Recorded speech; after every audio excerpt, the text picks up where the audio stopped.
Selamat pagi, selamat siang, selamat malam untuk teman-teman anggota PBB Persatuan Bagong-Bagong. Jadi kalau kita ngomongin Bagong, jangan aja ngomongin Ferrari. Saya pikir semua orang yang terlibat di Formula One juga Bagong. Setelah kita tahu bagaimana ahli strategi bekerja, segitu banyak orang bekerja, ribuan orang bekerja hanya untuk satu pembalap. Itu kan sedih rasanya.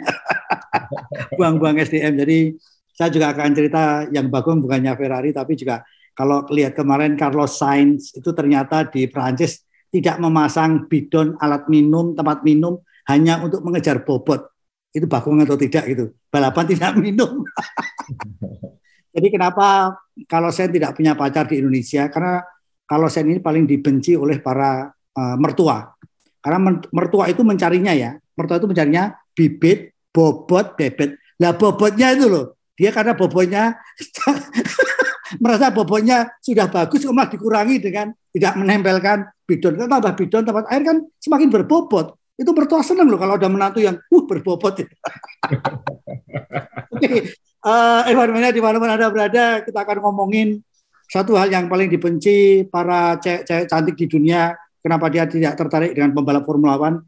Karena pembalap Formula One itu di mata cewek-cewek cantik adalah orang yang nasibnya kasihan gitu. Jadi tiap tahun harus memperbarui kontrak. Tiap tahun memperbarui kontrak. Udah jadi pegawai aja negeri. 60 tahun pensiun ya kan. Jadi staf 50 tahun pensiun. Enak sekali kan. Itu kenapa tiap tahun kontrak, belum mikir kontrak rumah, belum kontrak. Oke, kita ngobrol dengan Asa ini beberapa waktu yang lalu gara-gara Alonso ini. Kok terus dunia persilatan soal kontrak jadi rame di Formula One. Di mata Asa gimana nih, Sa? Ya, sama Mas Dewo, minggu lalu ya kita ngomong. Minggu lalu sebelum Hungaria kan setelah Vettel itu pensiun, Mas Dewo, saya ingat sempat tanya, kita perlu bahas khusus ini. Ntar Mas Dewo, tunggu seminggu lagi. Karena ini libur F1 itu belum tentu libur seminggu pertamanya belum tentu libur. Karena iya. Akan ada domino efeknya ini. Ya. Ternyata dominonya cepat Mas Dewo. Hari Senin 1 Agustus, hari setelah lomba langsung ada domino 1 jatuh. Besok lusanya ada lagi, dan sekarang banyak orang heran, kontrak pembalap F1 itu kayak gimana ya, kok bisa dibilang iya, ternyata enggak. Loh ini punya pembalap kok mau digantikan. Ini gimana caranya? Itu yang saya sendiri juga jadi harus bukan hanya membaca Mas Dewa, tapi membaca di antara garis itu karena hal-hal yang tidak tertulis ini. Kenapa kok Alpine yang sebelum Hungaria punya 2 pembalap, dalam artian punya Alonso dan Piastri untuk pilihan tahun depan, hanya dalam 3 hari setelah lomba tidak punya dua-duanya? Apa yang terjadi? Iya. Kemudian kenapa kok McLaren mau ngambil Piastri di saat Daniel Ricciardo masih punya kontrak tahun depan dan sudah bilang akan bertahan di McLaren tahun depan? Itu teknisnya seperti apa? Plus minusnya apa? Ini kebetulan saya juga pegang klub sepak bola, jadi pengalaman hal-hal gini-gini juga. Ini kita ngomongin ya. Kita ngomongin kenapa dengan Asa kita ngomong pas. Kita nanti akan ngomong, jadi apakah masih ada moral di sini? Apakah semuanya dengan rupiah? Kita tidak tahu. Gimana, Sa? Ya, intinya adalah saya selalu ingat omongan jangan terlalu jatuh cinta pada seorang pemain atau pembalap. Jadi ini kita harus ceritanya harus runtut Mas Dewo ya, buat teman-teman. Kita mohon maaf, kita harus mundur ke 28 Juli di saat Vettel mengumumkan pensiun, akan pensiun di akhir musim 2022. Karena dari situ bolanya ngelinding. Waktu itu Vettel menyatakan, Aston Martin menyatakan akan berakhir karirnya di F1, berarti kan Aston Martin punya lowongan, langsung rame waktu itu siapa yang akan menggantikan, banyak kandidatnya, Alonso juga disebut, tapi waktu itu juga Alonso dengan performanya tahun ini seharusnya kan masih bisa dipertahankan di Alpine. Musim depan. Nah, kemudian tiba-tiba tanggal 1 Agustus setelah Grand Prix Hungaria tiba-tiba muncul berita gede, Alonso akan bergabung di Aston Martin dengan kontrak multi-year. Berarti lebih dari setahun. Multi-year itu bukan berarti 2 tahun atau 3 tahun. Itu bisa berarti 1 tahun plus opsi, 2 tahun plus opsi, seperti itu bunyinya. Oh iya. Nah, makanya disebutnya multi-year, bukan 2 atau 3. Jadi kalau ada yang bilang kontrak multi-year, itu tandanya 1 plus. Plusnya belum tentu. Plusnya di mana kita nggak tahu ya. Kenapa? Plusnya apa, bentuknya apa, itu kita nggak tahu semua ya. Tahu, tidak disebut. Tapi yang saya dengar-dengar, yang saya dapat informasi adalah itu bisa sampai 3 tahun. Bisa sampai 3 tahun bagi Alonso. Nah, buat Alonso ini menarik, Mas Yo. Kenapa? Dia usianya 41 tahun kan minggu lalu. 41 tahun, kalau dia di Alpine, dia hanya ditawari 1 musim. Plus mungkin opsi.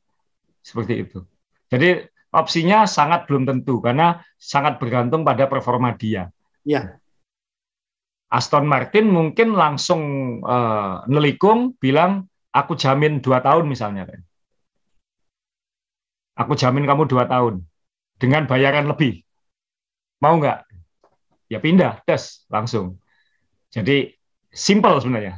Yang terjadi itu. Begitu Aston Martin butuh pembalap hebat, butuh nama besar, dia langsung nawari Alonso, bilang, aku jamin kamu 2 tahun, karena sana cuma mau jamin 1 tahun, 2 tahun plus malah mungkin.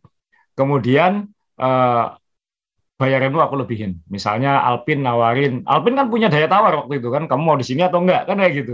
Ya. Aston Martin mungkin langsung bilang, enggak, kamu mau berapa? 20 juta, 30 juta, kita nggak tahu angkanya berapa, 2 tahun plus option.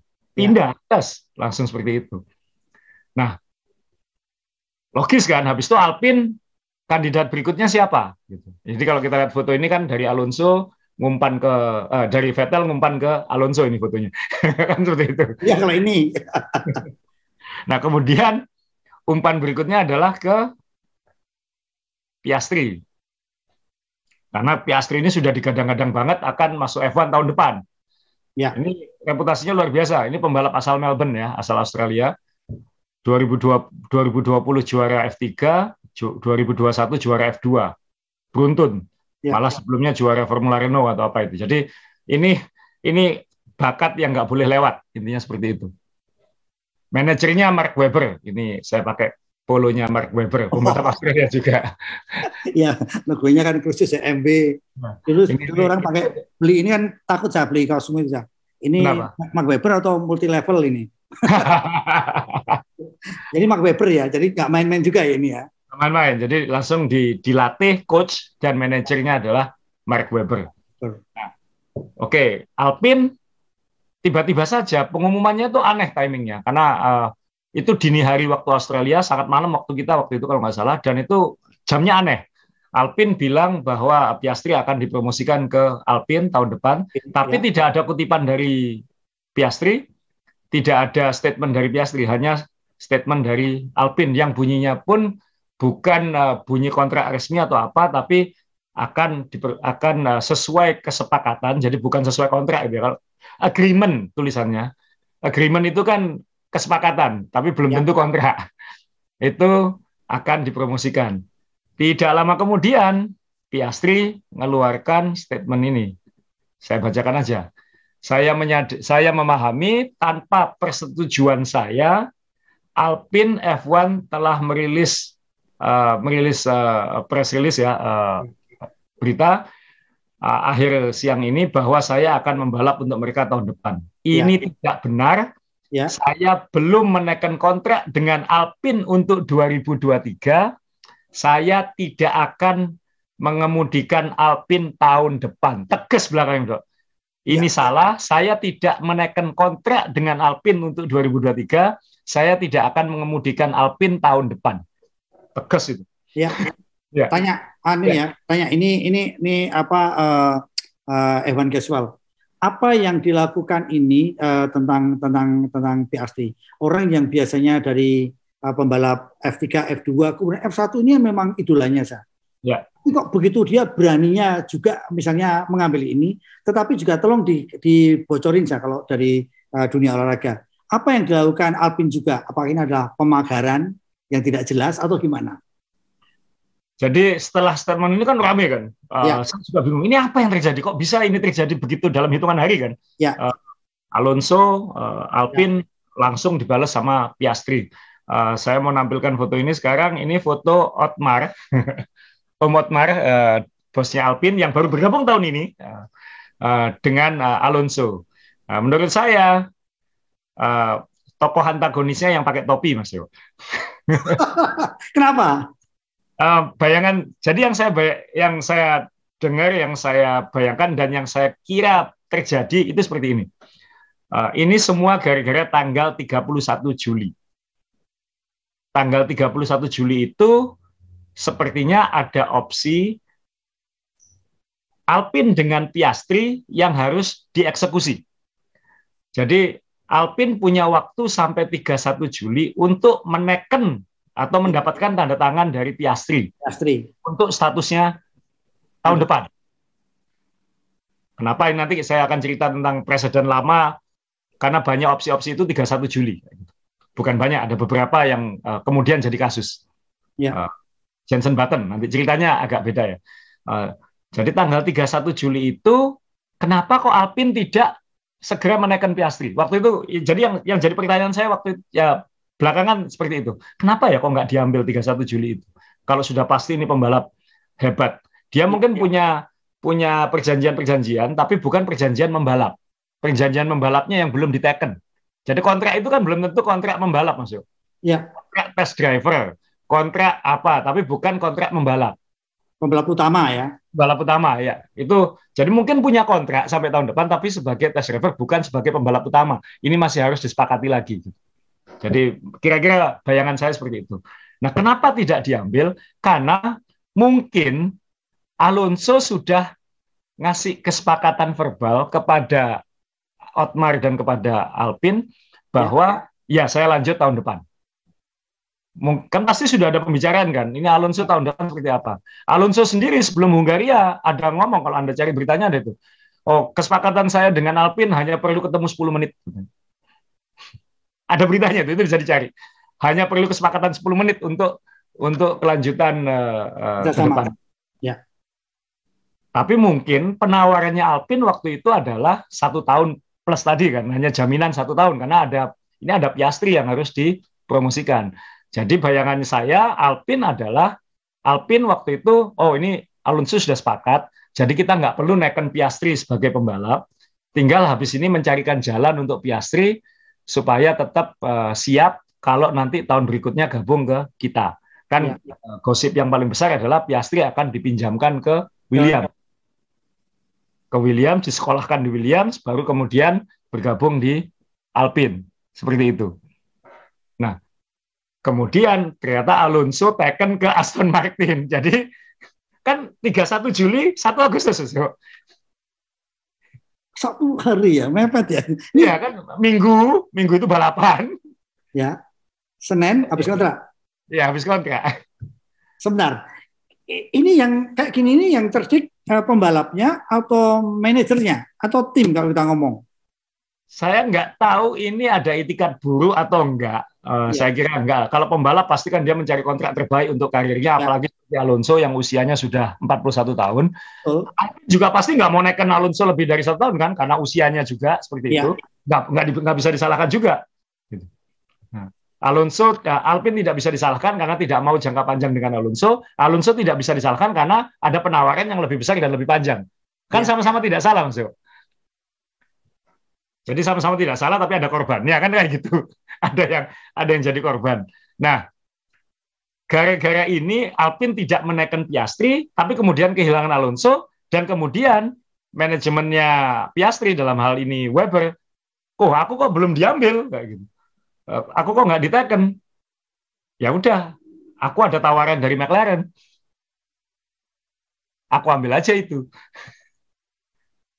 Dan ini McLaren-nya agresif mungkin kan, agresif bilang Piastri kamu kesini aja karena Zak Brown ternyata memang fans berat Piastri seperti itu. Akhirnya Alpine kehilangan 2. Ya dapat apa-apa ya akhirnya ini ya. Nah ini yang saya jadi tanya adalah apa kesepakatannya Piastri dengan McLaren sekarang? Apakah sekedar jadi test driver karena masih ada Ricciardo atau jaminan balapan tahun depan? Ini kan McLaren belum keluarin pernyataan, tapi kalau ngelihat perkembangan sekarang ini saya mau nampilin, kebetulan ini ada foto menarik, ini ada Weber, Piastri, dan Ricciardo, dan berduanya masih foto bareng ini. Ini waktu di Australia kemarin. Ya mungkin Weber dan Piastri menganggap kalau sama-sama test driver mungkin lebih baik di McLaren, mungkin. Kemudian kedua, di sana mungkin sudah janjiin balapan tahun depan. Karena sudah bukan rahasia umum, McLaren mencari cara supaya Ricciardo keluar. Kan seperti itu. Dan mungkin Piastri melihat kayaknya prospeknya bagus McLaren daripada Alpine. Mungkin. Nah, sekarang kan bolanya dilempar ke McLaren. Ya ini masih akan ada masih akan ada perdebatan. Alpine pasti akan mengejar kesepakatan walaupun mungkin belum tertulis. Piastri pasti punya kekuatan secara kontrak atau secara pengacaranya, penasihat hukumnya pasti punya bahan kuat untuk menyatakan bahwa aku nggak harus di Alpine. Saya nggak tahu apakah ini harus sampai ke di F1 kan ada yang namanya badan pengakuan kontrak begitu. Kalau ada dispute, kalau ada perseteruan itu yang diputuskan. Kabarnya kuatan Piastri daripada Alpine. Kabarnya. Oh. Jadi bayangan saya yang 31 Juli itu tadi memang Alpine tidak menaikkan karena dikira Alonso sudah akan taken, tapi ternyata Alonso pindah sehingga hilang dua-duanya.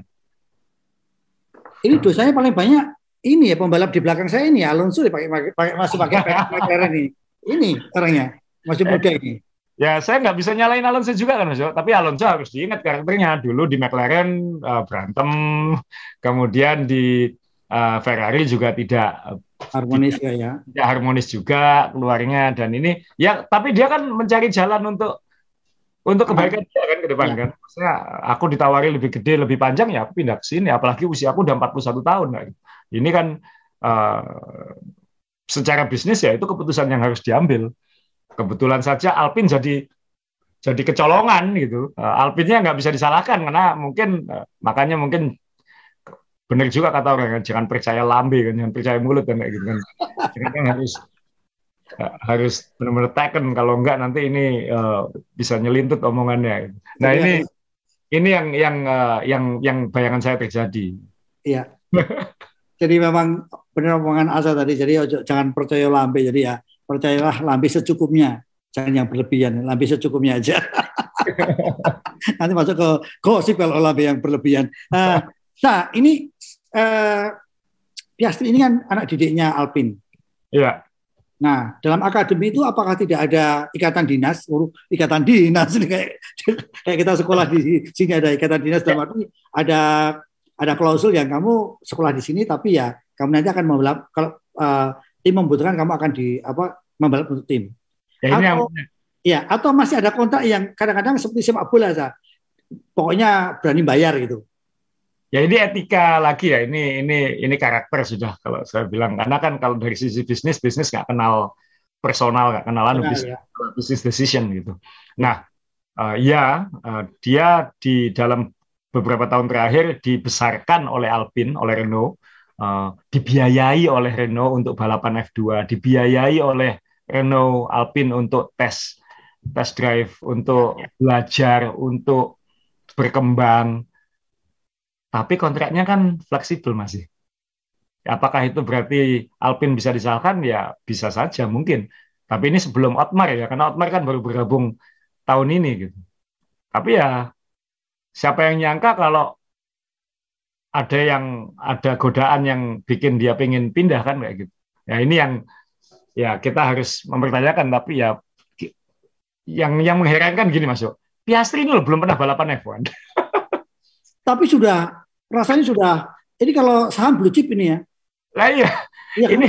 Ini luar biasa ini. Ini belum masuk F1 sudah kayak gini. Russell aja nggak kayak gitu, Lando aja nggak kayak gitu. Pitt aja nggak seperti itu ya. Yang punya nama embel-embel orang tuanya juga nggak seperti itu ya. Lah itu dia. Weber dulu nggak kayak gitu. Ya. Nah ini spektakuler menurut saya. Jadi ya, yang saya bayangkan adalah ini akan jadi bebannya Piastri ke depan. Kalau dia ternyata nggak istimewa di F1, kamu tuh belum apa-apa sudah neko-neko kan, seperti itu. Iya. Itu yang bisa terjadi ya saya. Jadi satu sisi dia memilih, ya ini memang benar ya. Ada loyalitas itu juga ada dampak baiknya karena kita berterima kasih pada orang yang memberi jalan, tapi kalau kita berani melawan yang sudah kontraknya, berarti kan sangat pede gitu. Saya punya kemampuan gitu kan. Atau memang orang luar yang melihatnya sangat luar biasa, karena orang luar ini kan kadang-kadang kan juga kita lihat pembalap seperti ini potensi sah. Apakah pembalap Formula 1 seperti sepak bola, mudah dididik, nanti barternya mahal gitu? Apa sama ya saya? Agak beda kan Mas Yo. Kalau sepak bola kan ada pembinaan sejak dini. Kalau di F1 kan tidak ada. Dia kan mungkin ketika umur belasan kamu punya kontrak sebagai pembalap akademiku, tapi kan tidak seperti sepak bola yang tahunan dan lain-lain dan jumlahnya banyak gitu. Ini opsi. Ini kan sebenarnya kayak membeli opsi gitu. Ini jual beli opsi sebenarnya. Kalau di test driver itu. Opsi yang bisa diatur kayak Albon lah. Albon kan binaan, tapi kalau nggak ada tempat harus kemana. Red Bull juga bingung kan, ini kebanyakan binaan, di atas nggak akan segera ada lowongan, ini harus diapakan. Jadi wajar kalau opsinya jangan panjang-panjang misalnya seperti itu, buat apa. Nah ini apalagi F1, Mas Dewa tadi sebelum wawancara bilang F1 ini pembalapnya cuma 20 dalam setahun. Ya. Makanya saya setuju harus ada tim tambahan supaya lebih seru. Nah, kita kan habis ini ngomongin McLaren Mas Dewa ya. McLaren ini beda lagi kan, sudut pandangnya kan beda lagi. Dia masuk dari sisi yang satu lagi kan, nelikung atau pinter atau apa nanti kita bahas. Tapi sebelum ke situ, saya pengen bicara dulu soal 2004 Mas Yo, mundur karena ketika kali terakhir kejadian seperti ini yang besar loh ya. Iya, betul. Jadi waktu itu antara Jenson Button dan BAR Honda. Waktu itu ini Dave Richard ya di sebelahnya bosnya Honda waktu itu. Nah, Jenson Button ini tahun 2004 itu di awal tahun sudah bilang saya akan bergabung ke Williams. Ya. ada lengkap. Akan bergabung ke Williams tahun 2005. Padahal dia punya kontrak dengan BAR sampai 2005. Kenapa waktu itu manajemennya Button dan pengacaranya berani menyatakan akan pindah? Juga gara-gara 31 Juli. Jadi waktu itu belum ada kepastian soal status Honda sebagai supplier mesin di F1 tahun 2005 waktu itu. Sehingga Button menggunakan klausal itu, kalau BAR tidak punya supplier mesin pabrikan, dia boleh pindah. Williams kan waktu itu ada BMW kan kayak gitu. Nah, kemudian apa yang terjadi? Berantem karena memang waktu itu BAR belum ada kesepakatan lebih dengan Honda, tapi sudah ada kesepakatan juga waktu itu bahwa Honda akan lanjut. Malah perkembangannya kan Honda membeli BAR kan waktu itu perkembangannya. Ya. Honda kan membeli jadi Honda kan waktu itu. Ya. Pengacaranya ini berantem seperti yang terjadi sekarang dan akhirnya adalah kontrak Recognition Board CRB-nya F1 memutuskan bahwa Button harus stay di BAR karena sudah ada kesepakatan dengan Honda untuk lanjut. Akhirnya batal kontrak dengan Williams.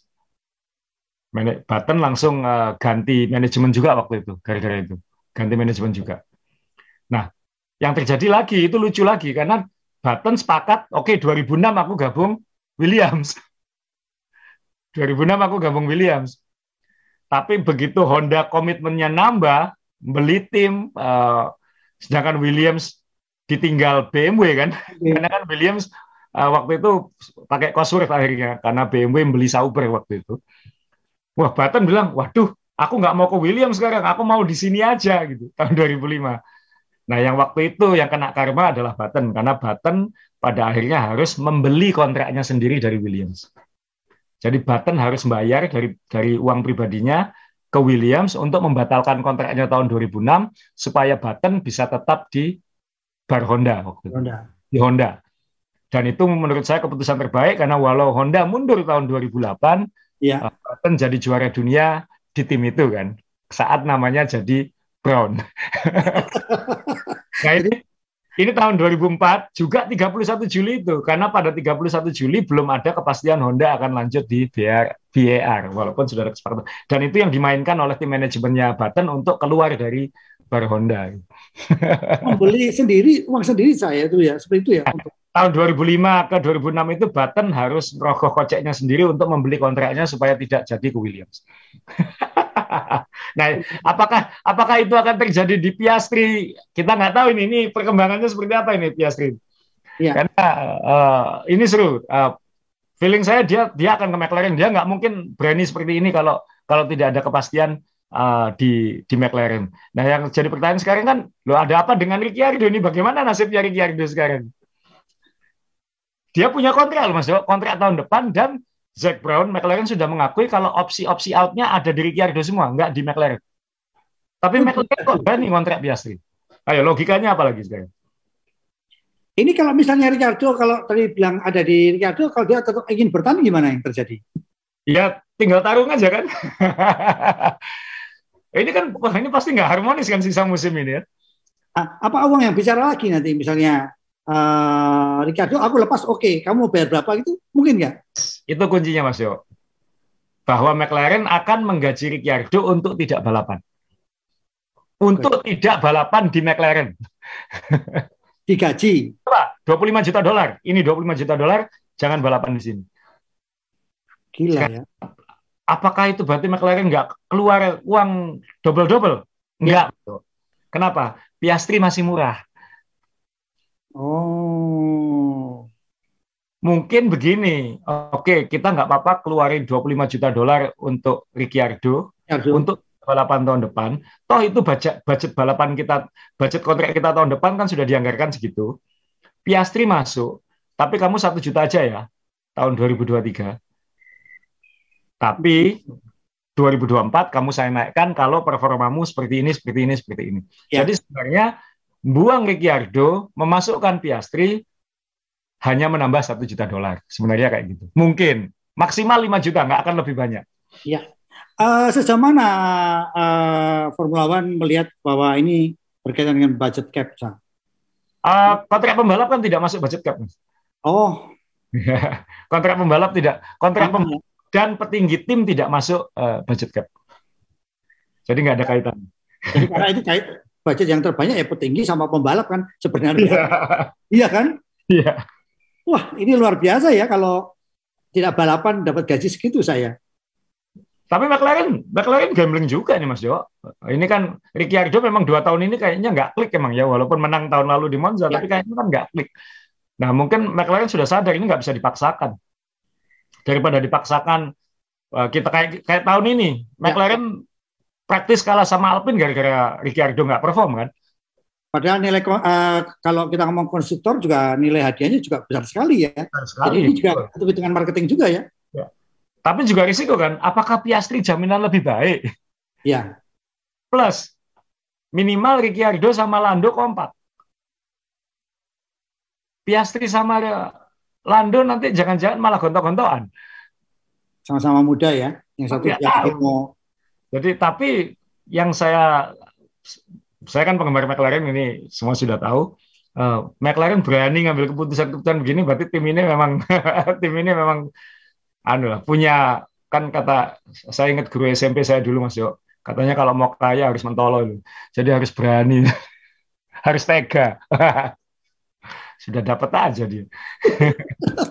Jadi benar omongan Asa, ini saya beli karena Asa bilang di Monaco itu liverynya bagus ya, saya ambil aja gitu.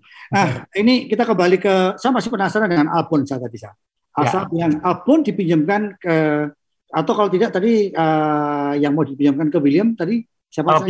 Piastri mungkin gini Mas Yo, kan mungkin Weber sama Piastri bilang, waduh ini kalau Alonso perpanjangan, ya kita nanti dipinjamkan ke Williams, itu bukan situasi yang baik, dan Weber pernah di Williams. Nah, maksud saya begini ini kan didikannya Alpine dipinjamkan ke William. Satu sisi William kan cuman saya dapat pembalap yang tidak perlu saya bayar, cuman itu aja kan saya. Iya. Iya kan?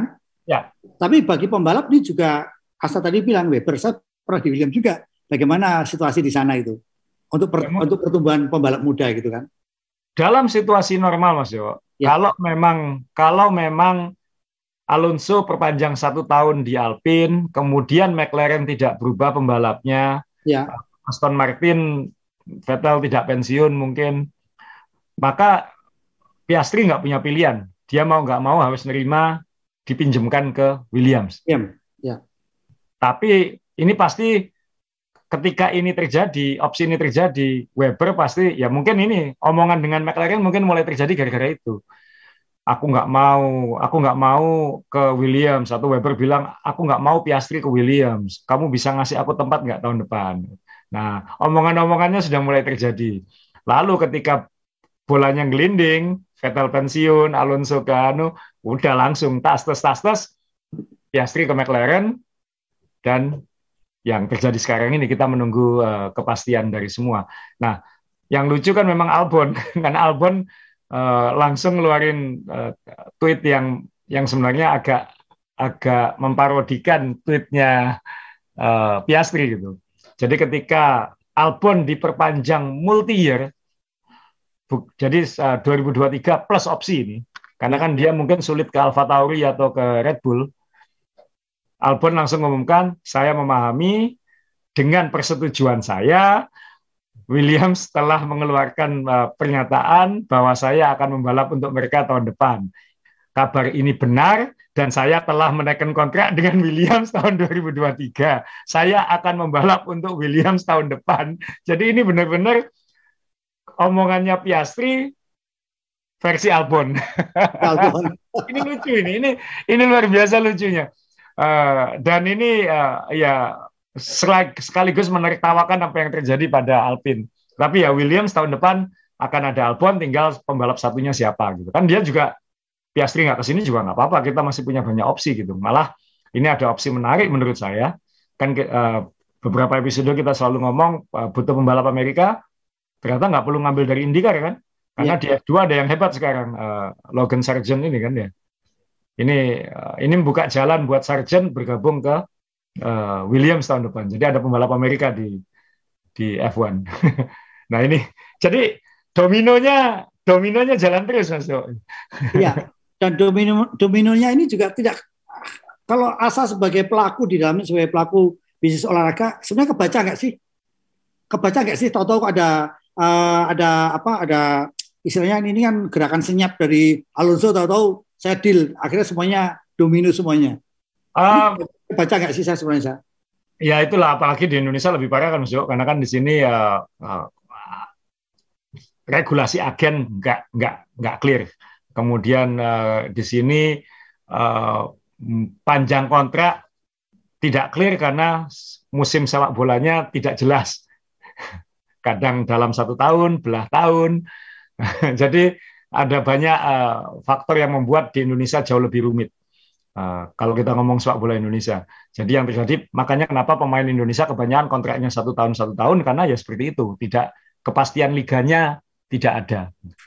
Nah, kalau di F1 kan situasinya beda ya, karena kan F1-nya jelas, tim-timnya jelas, tapi kan dia kayak semua berenang di kolam kecil gitu. Jadi semua tahu satu sama lain di dalam pedok yang sangat eksklusif, yang semua kenal semua, orangnya nggak banyak, itu aja. Nah itu pasti kalau drama Amerika lama kayak Melrose Place itu Mas Jo ya, kayak pada akhirnya semua tidur dengan semua kayak gitu kan. Nah, saya ini berarti senyap ya, tahu-tahu. Saya juga senyap banget juga enggak Mas Jo. Alpine pasti tahu, tapi mungkin Alpine mungkin terlalu pede mungkin atau merasa sudah Alonso sudah sepakat kok, kita sudah tinggal eksekusi aja gitu. Ternyata minggat sebelum Tekken. Tapi luar biasa ya pembalap dengan usia segitu dan masih punya bargaining, punya pasar yang luar biasa. Ini kan menurut saya juga luar biasa untuk Formula One zaman modern seperti ini. Kan baru tahun-tahun ini aja kita lihat pembalap muda banyak bergerombol masuk ke Formula One. Dulu kan kita lihatnya ya persatuan orang tua kan. Kalau tahun 2000 sampai 2010 kan, kita lihat ya itu aja kan, Itu aja, betul. Dan ini bagus buat F1 menurut saya Mas Dewa, karena banyak karena bahwa sekarang ada pembalap muda yang belum masuk F1 aja sudah bikin rame. Itu kan menunjukkan F1 sekarang benar-benar biasa juga ya. Sinetron dunia. Betul.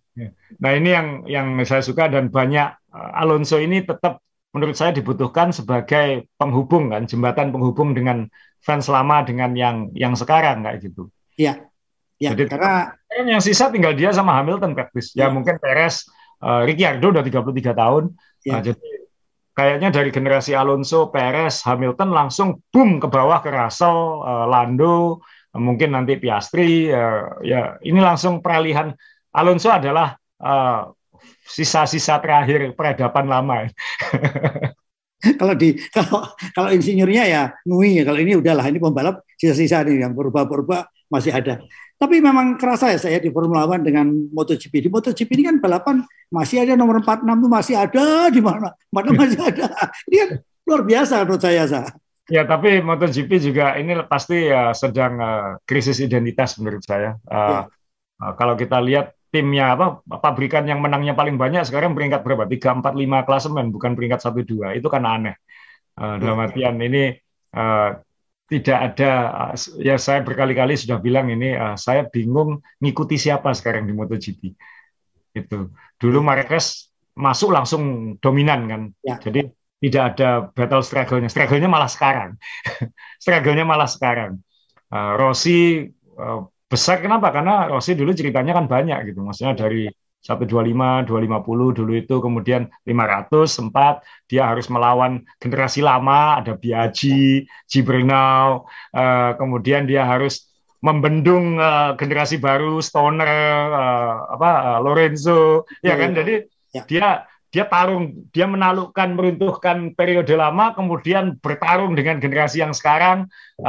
Jadi story-nya dia itu lengkap gitu. Nah ini di MotoGP sekarang saya sulit membayangkan, agak sulit itu nanti memposisikan seperti apa, karena tidak lagi must watch ya Mas Dewa ya, kayak dramanya apa itu, drama yang bukan dibuat-buat loh ya, itu agak agak kurang menurut saya. Ducati juga menurut saya kacau sih, saling tembak itu, tembak-tembakan sendiri. Nah, tapi di F1 sekarang kan, di F1 kan nggak kayak gitu. F1 ini next generation-nya bagus banget. Ya. Dan ini barusan ada laporan keuangan kan bahwa revenue F1 semester 1 2022 ini jauh di atas semester 1 2021. Jadi secara bisnis begini banget Ya, ya. F1. Oke, ini kita tarik ke belakang sekarang. Ricardo, apakah memang sudah habis? Apakah ada peluang lagi? Di mana yang Kasihan kan? betul? Pembalap terakhir yang dibayar untuk tidak balapan kan Kimi Raikkonen masuk. Ketika Alonso bergabung, ketika Alonso kan ya bergabung ke Ferrari, yang dikorbankan kan waktu itu Kimi Raikkonen. Kimi Raikkonen dibayar untuk tidak balapan, kan 2 tahun sempat keluar dari F1. Tapi digaji sama Ferrari. Nah ini, apakah Ricciardo ini berikutnya? Ya. Kalau saya jadi Ricciardo, atau saya memposisikan diri sebagai Ricciardo, ini pilihan yang sulit. Kalau aku memaksakan diri di McLaren, kan nggak nyaman. Betul. Pasti nggak nyaman. Sepanjang tahun nggak nyaman. Ini aja sudah pasti nggak nyaman sampai akhir tahun. Ya. Tahun setengah nggak nyaman.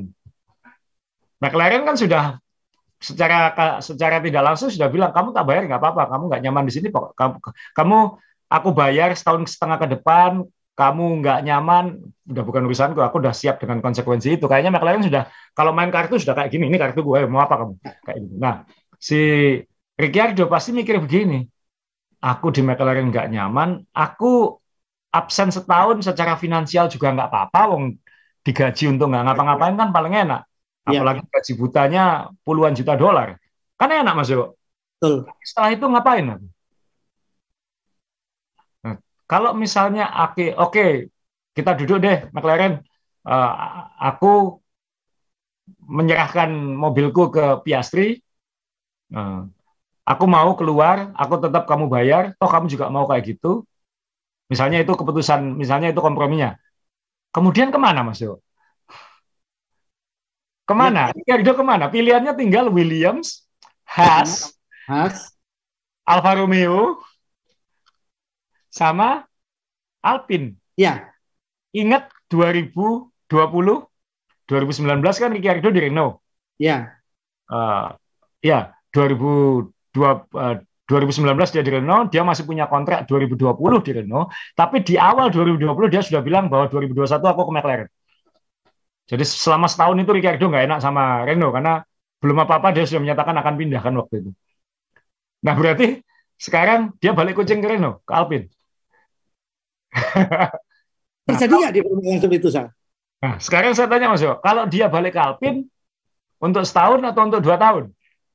Nah, ini yang harus Alpine mau nggak sama dia? Satu kan, Alpine belum tentu mau juga sama dia. Tapi Alpine juga nggak punya banyak pilihan sekarang.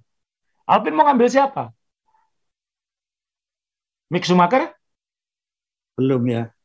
Ya, siapa tahu kalau mau gambling sekalian muda, Mick Schumacher ngambil yang lain di Formula 2, lebih gambling lagi. Ya. Atau udahlah cari uang sekalian. Zoe sponsormu mana, pindah ke sini. Atau Latifi sponsormu mana, pindah ke sini. Tapi kan dia Alpine bukan tim seperti itu. Alpine kan punya ambisi 100 lomba jadi juara dunia. Ya. Nah itu ini sama-sama nggak. Jadi Alpine nggak enak, Ricciardo nggak enak. Ya mungkin sama-sama nggak enak jadi enak mungkin kan. Itu mungkin jodohnya itu mungkin. Karena gak ada pilihan lain kan. Gak ada pilihan lain. Tinggal nanti Ricciardo-nya berapa lama gitu. Nah, yang kasihan juga Mick Schumacher, kita ngomong Mick Schumacher karena kan setelah domino ini semua berjatuhan, Gunther Steiner kan ngomong, kita menghentikan negosiasi dengan Mick Schumacher. Karena dia punya daya tawar sekarang. Ayo siapa mau ke Haas? Syukur bawa sponsor ya. Iya kan? Iya. Ya ini dampaknya terjadi untuk Mick Schumacher juga di situ ya saya nanti ya. Ya siapa tahu Mick Schumacher nanti akan ditaruh di Alfa Romeo, tapi Alfa Romeo kan juga punya pembalap Prancis di F2 itu yang pengen dia naikkan. Nah ini Haas kan aku memang tim kecil, tapi kan semua pengen ke aku sekarang. Itu, Mick Schumacher kamu mau bawa apa ke aku kan? Jadi kayak gitu sekarang. Bisnis Mas Yo. Nah ini ya, ini rumitnya Formula 1. Ini belum kita ngomongin strategi balapan. Kita belum ngomongin strategi balapan loh, seperti Ferrari yang kemarin dikatakan lucu. Ini ngomongin pembalap aja udah serumit ini di Formula 1 gitu kan. Iya kan? Jadi kira-kira yang terjadi kalau pemilihan Asa dengan kerumitan ini. Formasi 2023 ini apa kira-kira Sa? Kemana yang paling tiga besar kan nggak berubah Mas Yo. Ferrari nggak berubah, Red Bull nggak berubah, 2 tahun malah nggak berubah, Mercedes juga nggak berubah sampai akhir tahun depan minimal. Berarti kan memang ya yang lucunya kan McLaren sama Alpine ini kan berantem juga berebut peringkat 4 ini. Iya. Berebut itu dan berebut pembalap. Seru itu. Kemudian dua ini punya sisa dan itu buntutnya adalah sekarang Aston Martin sudah selesai. Dia punya Alonso sama Stroll. Tapi Haas kan masih punya lowongan 1. Masih punya Mick Schumacher belum dipastikan. Alfa Romeo punya lowongan 1. Zhou belum dipastikan. Kemudian Alfa Tauri mungkin karena Tsunoda juga belum dipastikan. Tapi apakah Ricciardo mau balik kucing ke Red Bull lagi? Belum tentu kan. Ricciardo sekarang pilihan terbaiknya adalah ke Alpine. Mungkin kayak gini mungkin. Oke, McLaren kamu bayar aku $20 juta atau $25 juta gajiku untuk tahun depan. Lalu oke Alpine aku ke sana, kamu bayar aku berapalah terserah. Oh iya. Kamu bayar aku terserah berapa, atau aku digaji sama sana, tapi tambahi aku setahun dengan nilai segini, supaya aku aman 2 tahun ke depan. Mungkin. Bisa ya. Nah ini peran manajer ya saya. Ya saya nggak kenal amat, tapi karena saya ingat anaknya yang Todd itu siapa sih manajer? Nicholas ya. Nicholas, ya kan? Itu kan saya dulu kan pertama kali saya bisa nyusup ke mana ke pedok itu orang yang saya nyari pembalap nggak ketemu dia yang pertama. Kalau orang Jawa bilang kan sudah seadanya lah untuk penglaris itu maksudnya ya biar kita dibukakan jalan supaya laris gitu kan. Nah itu orang yang pertama kali saya ketemu dan minta tanda tangan saya. Setelah itu kan saya dapat tanda tangan banyak pembalap termasuk Vettel yang masih tahun 2007. Tapi Nicholas yang pertama kali saya kenal. Nah di sini kan kejelian manajer sangatlah luar biasa untuk memperebutkan kuenya Formula 1 yang sangat sedikit ini Kolamnya kecil Mas Dewo, pasti. Nah, betul kan. Dan kan F1 ini kan dulu, ini mungkin sudah lama istilah ini mungkin teman-teman nggak dengar dan saya juga nggak ngomong. Di F1 itu kan ada istilah namanya klub piranha Mas Dewo. Saling makan. Iya. Ini istilah ini populer tahun 90-an kan, Piranha Club gitu. Jadi ya F1 2022 welcome back Piranha Club gitu, saling makan. Ya ini realita olahraga profesional, jadi bukan sesuatu yang Kebetulan F1 itu kolamnya kecil karena hanya 10 tim dan 20 pembalap gitu aja. Kalau sebenarnya kan di sepak bola dunia juga ada, di American football juga ada, di basket juga ada, dibayar untuk tidak main kan juga ada kayak gitu. Jadi kebetulan ini karena kolamnya kecil, semua pakai mikroskop, semua pakai loop melihati F1 ini secara detail dan yang dilihat nggak banyak, jadi ngawasinya gampang ya. Ini yang terjadi. Ya kebetulan ini lagi rame aja kan. Nah betul, setuju saya. Karena lagi rame dan sekarang era kita udah era sosmed kan, begitu berita ini begitu cepat sekali. Kalau dulu kan ya saya harus nunggu dulu, asal menulis di koran, saya membaca, oh ini tuh belum ada internet dan sebagainya. Ya dan itu yang dibilang Alpin kan, Mas. Alpin taunya Alonso pindah ke Aston Martin juga dari sosmed, dari pengumuman itu. Alpin juga nggak tahu. Jadi Alonso maupun manajernya sama sekali nggak ngasih tahu Alpin kalau dia sudah taken dengan Aston Martin. Alpin taunya sama seperti kita semua taunya. Loh. Luar biasa. Makanya saya bilang ini tokoh utamanya ini. Tokoh utamanya orang satu ini. Ya ini Alonso nih, Alonso pasti ini. Sekali dia. Dan Alonso Mas Dewa kan ya sudah, dia kan sudah mungkin ambisi juara dunia mungkin sudah nggak ada kan dia. Ya. Bagaimana memaksimalkan sisa karir aja. Ya. Memaksimalkan itu apa? Duit sebanyak mungkin, masa selama mungkin, dengan tim yang seenak mungkin buat dia. Iya kan? Kalau di Alpine dia mungkin akan under pressure gitu. Di Aston Martin kan. Nah, kalkulasi ya kita udah paham semuanya kalau kita kalkulasi antara Alpine dan Aston Martin. Alpine kan tim pabrikan sah. Aston Martin ambisius dengan duit yang tak terbatas gitu. Sebenarnya hanya mencari uang saja atau masih ada harapan Alonso juga? Saya juga pengen podium 1 gitu kan.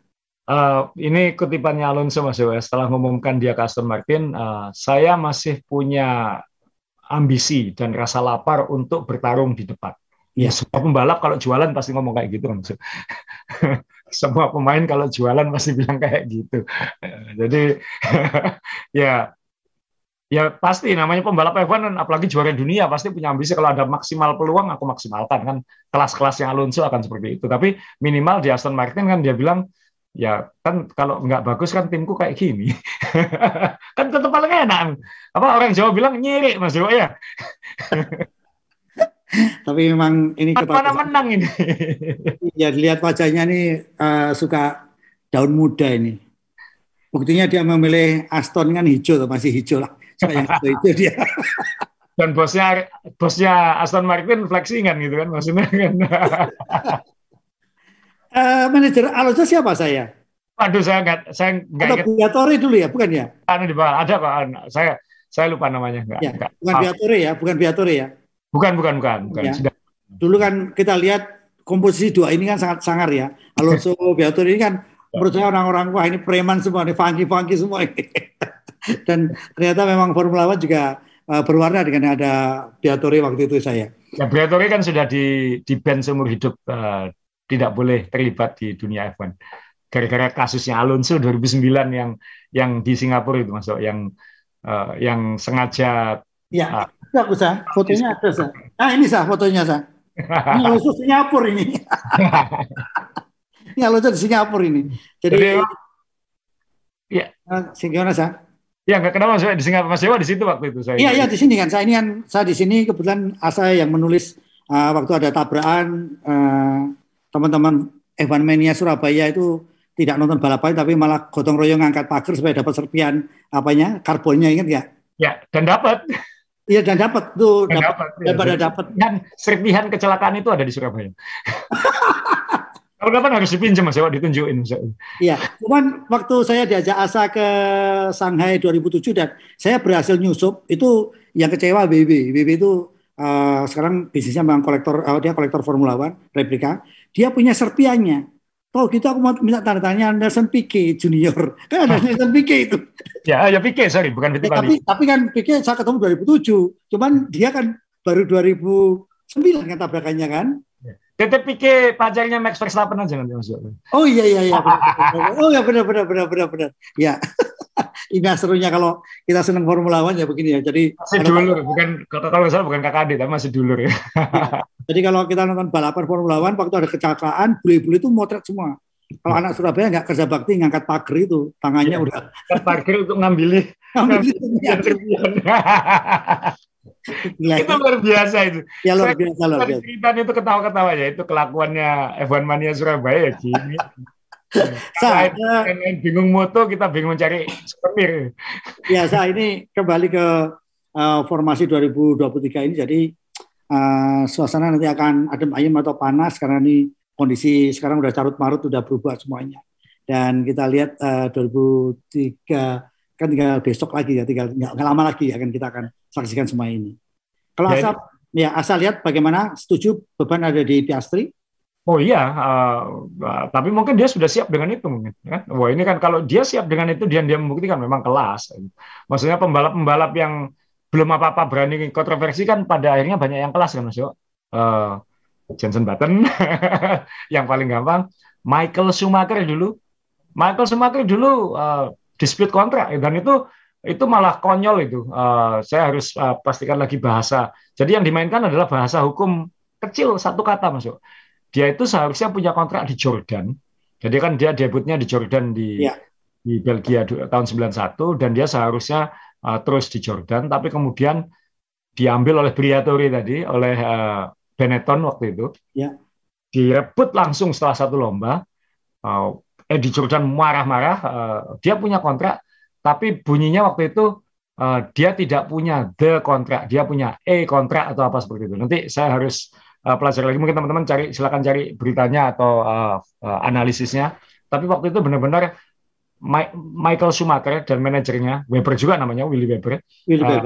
Dan Flavio Briatore Benetton waktu itu menemukan celah di kontraknya Jordan yang bisa membuat Michael Schumacher ini pindah langsung. Dan itu tapi pada akhirnya ada kesepakatan bahwa Michael Schumacher, Benetton dalam hal itu akhirnya bayar Eddie Jordan untuk ya udahlah ini aku bayar segini kamu diam itu. Jadi dan waktu itu Michael Schumacher juga belum apa-apa. Ikut satu lomba, qualified nomor 7 lalu nggak finish di tikungan pertama. Waktu itu langsung jadi rebutan juga. Baru qualifying ya?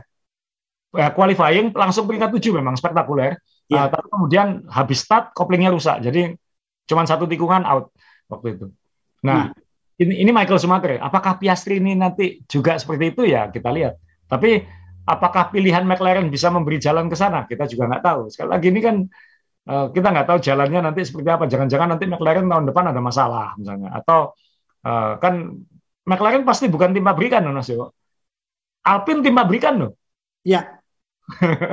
Betul. Itu kenapa berani itu salah? Itu pertanyaan saya nggak tahu. Mungkin apakah mereka tahu di dalamnya seperti apa? Seperti kenapa Ricciardo dulu tiba-tiba loncat ke McLaren sebelum kontraknya berakhir di Renault. Kan mungkin alasan yang sama, kita nggak tahu. Jadi itu silly season ini belum selesai, puncak keramaiannya menurut saya sudah berakhir, mungkin klimaksnya nanti adalah pengumuman kepastian Piastri seperti apa, tapi kemudian kita tinggal menunggu Haas, Mick Schumacher, Zhou di Alfa Romeo, mungkin Tsunoda di Alfa Tauri, kemudian Williams, satunya lagi siapa. Udah ini tinggal pemain-pemain minor sekarang. Ya. Kita sudah menuju puncak istilahnya kalau silly season ini. Ya untung kalau enggak minggu ini bingung juga ngomongin apa Mas Joe. Ya ini teman-teman, jadi kemarin kita terpukau dengan obrolan soal bagaimana tim strategi itu bekerja dengan begitu banyak orang. Jangan lupa ternyata juga masih ada tim notaris yang bekerja untuk melihat bagaimana peluang kontrak, ya kan? Kayaknya di negara maju nggak ada notaris, Mas Joe. Kayaknya langsung pengacara. Kalau kita kan notaris. Jadi bagaimana lawyer bekerja, ini kan luar biasa. Jadi inilah asiknya Formula One, teman-teman. Jadi kalau kita cermati, bukan sekedar kita lihat mobil balapan di track, tetapi di balik-balik inilah yang menarik. Karena kalau tadi Asal bilang, kenapa Michael Schumacher baru kualifikasi nomor 7 dah langsung harganya tinggi itu. Iya. Iya kan? Nah ini Piastri belum balapan sudah punya harga. Nah, bukan punya harga, punya kemampuan mendepak pembalap yang pernah menang 8 kali kan, dan menolak tim pabrikan yang tahun lalu masih menang. Kalau dia menolak tim pabrikan saya setuju. Memang kalau kerja di pabrikan kan nanti takutnya dapat shift malam, wah capek saya. Pinter kalau dia. Apapun kita harus lihat Piastri ini dan apakah jaminan dengan F2, F3 karena Formula One kan sangat kompleks dengan mental, kemudian juga bagaimana dengan tim krunya yang segitu banyak, yang tidak gampang juga Sa. Tapi senang saya tadi lihat Asa ada Mark Webber yang ada di belakangnya. Sedikit banyak kan Webber ini juga pembalap dari bawah kan, dari Minardi, dari mana sampai ke Red Bull. Ini peran-peran orang-orang seperti ini kan sangat penting sekali untuk pembalap muda Sa. Ya, dan Weber pasti punya pengalaman sakit hati, kecewa yang dia tidak ingin itu terjadi pada Piastri. Nah, jadi semua pasti ada runtutannya lah. Ya. Oke, Sa, ada yang sampaikan lagi untuk silly season ini, Sa? Jadi kalau ini cukup Mas Dewo. Ya, mungkin Asa buka-buka sekarang ini para pembalap lagi ngapain saja karena ini musim panas, mereka liburan, apa yang dilakukan? Biasanya apa? Kita juga pengen libur Mas Jo, apalagi sepak bola Indonesia udah mulai jalan. Ini kan mikirin yang lain dulu. Baik, oke. Jadi saya juga kaget pembalap Formula One itu kalau musim panas liburan. Padahal liburannya juga nggak menikmati panas, tapi juga ngadem juga kan. Pasti pada berteduh juga kan.